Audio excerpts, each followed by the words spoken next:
खे अहम तरीन ख़बर ॾींदा हलूं त IMF पाकिस्तान के $3 अरब जो कर्ज मंजूर करे वरितो आहे। IMF जे एग्जीक्यूटिव बोर्ड पाकिस्तान लाइ $3 अरब जे कर्ज प्रोग्राम जी मंजूरी ॾिनी आहे।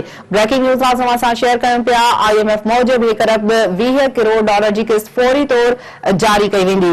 अहम ख़बर जे हवाले सां खे आगाही ॾियूं पिया त IMF पाकिस्तान लाइ $3 अरब जो कर्ज मंजूर करे वरितो आहे। वधीक ॿुधाईंदा हलूं त IMF जे एग्जीक्यूटिव बोर्ड पाकिस्तान लाइ $3 अरब जे कर्ज प्रोग्राम जी मंजूरी ॾेई छॾी आहे।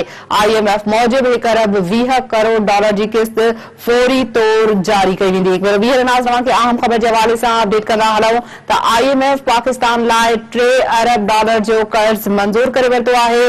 IMF जे एग्जीक्यूटिव बोर्ड पाकिस्तान लाइ $3 अरब जे कर्ज प्रोग्राम जी मंजूरी ॾेई छॾी आहे।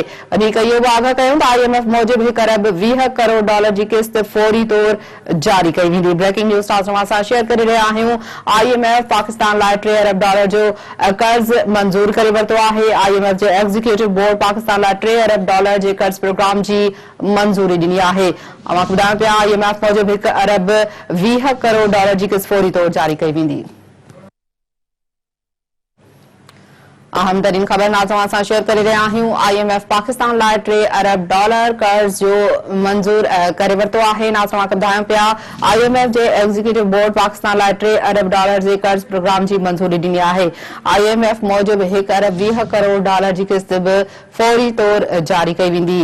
आगाही ॾियूं पिया। अहम तरीन ख़बर जे हवाले सां IMF पाकिस्तान लाइ $3 अरब जो कर्ज मंजूर करे वरितो आहे।